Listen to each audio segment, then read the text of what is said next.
Good morning my dear students. आपको पता होगा कि मैं सेक्सुअल डिसऑर्डर्स पढ़ा रहा था।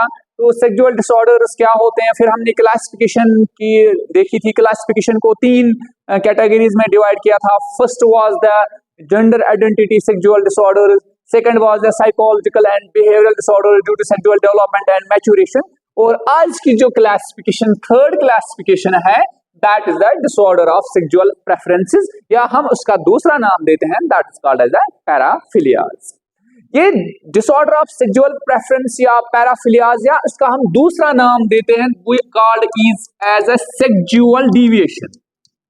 सेक्सुअल डिविएशन दैट मीन्स इस पेशेंट में सेक्सुअल डिविएशन, सेक्सुअल एक्टिविटी करता है बट जो एक नॉर्मल पर्सन की सेक्सुअल एक्टिविटी है वो किसके साथ करता है, किसके साथ रिलेशनशिप मेंटेन करता है, यहाँ पे ये डिवेट होता है। फॉर एग्जाम्पल मैं आपको बोलूंगा क्या होता है सेक्सुअल डिविएशन। इसमें जो इंसान को सेक्सुअल एरोजल होता है, ये सेक्सुअल एरोजल किन चीज से होता है, it is with the non living objects. Normally जो हम सेक्सुअल एरोजल करते हैं दैट इज विद द अपने पार्टनर के साथ या कपल्स के साथ। जो कपल होते हैं वो सेक्सुअल रिलेशनशिप मेंटेन करता है। यहाँ पे जो सेक्सुअल एरोजल होता है that is with the non living objects. जो नॉन लिविंग ऑब्जेक्ट्स है तो वो हम देखेंगे किस टाइप का डिसऑर्डर, कौन सा ऑब्जेक्ट यूज करते हैं for pleasure for sexual activity. तो that is why it is called as the sexual deviation. It deviates from the normal sexual activity. इसमें सेक्सुअल एक्टिविटी किनके साथ करता है, that is the non living objectives के साथ। जब इंसान को ये नॉन लिविंग सेक्सुअल ऑब्जेक्टिव्स के साथ, नॉन लिविंग ऑब्जेक्ट्स के साथ सेक्सुअल एक्टिविटी करेगा, ये कॉमन सेंस की बात है कि जो इसकी नॉर्मल सेक्सुअल रिलेशनशिप है, जो नॉर्मल सेक्सुअल रिलेशनशिप है, इट विल गेट इफेक्टेड। ये क्या हो जाएगी, ये इफेक्ट हो जाएगी। क्योंकि सेम सी बात है, हम लोग या we people is we human being have a normal sexual activity with अपने कपल के साथ। तो हम क्योंकि हम एक सोशल एनिमल है, वो हम नॉर्मली अपनी रिलेशनशिप मेंटेन कर सकते हैं। बट जो ये लोग हैं वी हैव सेक्सुअल डिविएशन या पैराफिलियाज, ये नॉन लिविंग ऑब्जेक्ट के साथ सेक्सुअल रिलेशनशिप मेंटेन करता है। जो नॉन लिविंग ऑब्जेक्ट के साथ सेक्सुअल रिलेशनशिप मेंटेन करते हैं तो इनकी जो नॉर्मल सेक्सुअल लाइफ है it will get affected. That is called as the paraphilias. Clear. उसके बाद हम इस पैराफिलियाज में कौन कौन सा डिसऑर्डर आता है, कौन कौन सा सेक्सुअल एक्टिविटी आता है, किसके साथ कौन सेक्सुअल एक्टिविटी करता है, तो वो हम डिस्कस करेंगे। तो जो इस paraphilias and disorder of sexual preferences हैं, तो इसमें कौन कौन से डिसऑर्डर्स आते हैं। First one is called as the fetishism, second is called as the transvestism, third one is called as the sexual sadism, उसके बाद fourth one is called as the sexual masochism, और उसके बाद है एक्सहिबिशनिज्म, उसके बाद है वोवरिज्म, उसके बाद है फ्रूटिज्म, उसके बाद है paedophilia and last one is the zoophilia. तो these are the sexual preferences या हम जिसको बोलते हैं पैराफिलियाज। तो ये वो डिसऑर्डर है जिसमें एक इंसान, एक साइकेट्रिक डिसऑर्डर जिसमें एक इंसान सेक्सुअल जो अपनी सेक्सुअल एरोजल है या सेक्सुअल एक्टिविटी करता है, ये एक नॉन लिविंग ऑब्जेक्ट के साथ करता है। तो उन नॉन लिविंग ऑब्जेक्ट में ये डिसऑर्डर आते हैं। अब हम देखेंगे किस डिसऑर्डर में किस ऑब्जेक्ट के साथ ये सेक्सुअल एक्टिविटी करता है, अपनी सेक्सुअल नीड्स फुलफिल करता है। तो फर्स्ट वन जो हम डिस्कस करेंगे that is called as the fetishism. ये वो साइकेट्रिक डिसऑर्डर है, एक साइकेट्रिक पेशेंट में ये वो डिसऑर्डर है जिसमें एक इंसान अपनी जो सेक्सुअल एक्टिविटी करता है it is with the called as that. For example there are undergarments, जो अंडरगारमेंट्स वियर करते हैं हम, उसके साथ सेक्सुअल एक्टिविटी करता है, जिसमें आते हैं ग्लोव्स भी होता है। इसमें सिंपली हम बोलेंगे कि जो भी अंडरगारमेंट्स क्लोथ्स होते हैं उनके साथ ये इसका सेक्सुअल एरोजन होता है, उनके साथ ये सेक्सुअल एक्टिविटी करता है।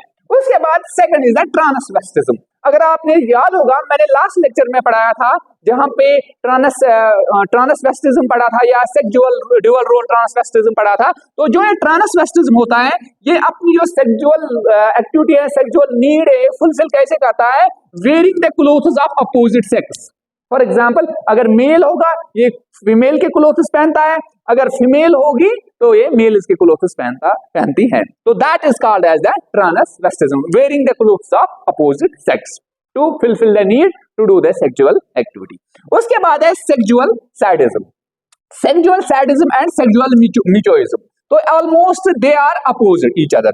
सेक्सुअल सैडिज्म में क्या होता है, जब इसकी पार्टनर की ह्यूमिलेशन होती है या इंजरी होती है, इसकी पार्टनर जो पार्टनर होता है उसकी ह्यूमिलेशन होती है या उसकी इंजरी होती है, that comes under sexual sadism. अगर इसकी पार्टनर की कोई इंजरी होगी या उसकी कोई ह्यूमिलेशन करेगा, दैट विल उसकी वजह से ये अपनी सेक्सुअल एक्टिविटी पूरी करता है। उसके बाद जो सेक्सुअल मैचोइज्म है, ये वो होता है जब इसकी ह्यूमिलेशन वंस अपने साथ ह्यूमिलेट करता है, अपने साथ ह्यूमिलेशन होती है, that is called as a sexual masochism. One is called fetishism, transvestism, sexual sadism and sexual mutualism. उसके बाद एक और है, दैट इज कॉल्ड एज एक्सिबिशनिज्म।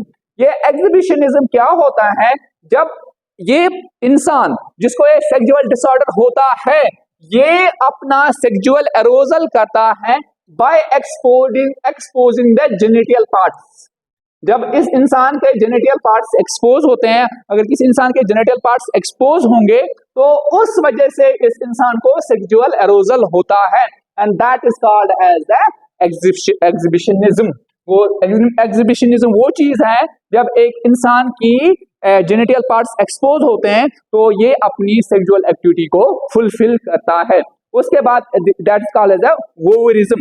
वोवरिज्म क्या होता है, फॉर एग्जांपल आपने देखा होगा कि एक फॉर एग्जांपल फिगर्स होते हैं, नेकेड फिगर्स या इमेजेस होती हैं, ये इंसान उनको देख के जो उसकी एक्टिविटी होती है, जो इसकी सेक्सुअल एक्टिविटी है, उनके देख के ये फुलफिल करता है। इसमें क्या होता है, जो जेनिटल ऑर्गन्स किसी अपोजिट सेक्स के एक्सपोज होते हैं तो उसको देख के ये sexual that is called as exhibitionism.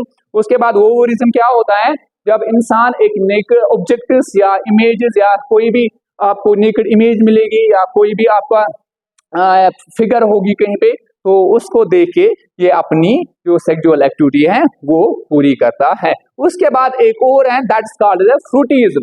ये फ्रूटिज्म क्या होता है, दैट इज ये वो डिसऑर्डर होता है जब इंसान अपनी सेक्सुअल एक्टिविटी करता है bye rubbing with the objects.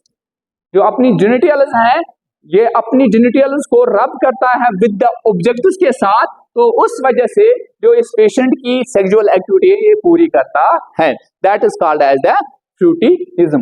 जो ज़ूफिलिया है, ये वो डिसऑर्डर है जिसमें इंसान अपनी सेक्सुअल एक्टिविटी करता है किनके साथ, एनिमल्स के साथ, that is called as the zoophilia. So these are the disorders of sexual preferences. First is called fetishism, that is he do the sexual activity with the undergarments like gloves या pants, all that. उसके बाद transvestism, wearing the clothes of opposite sex, sexual sadism, humiliation of the partner, sexual machoism, humiliation of the उसकी अपनी self की जो one self की humiliation होती है।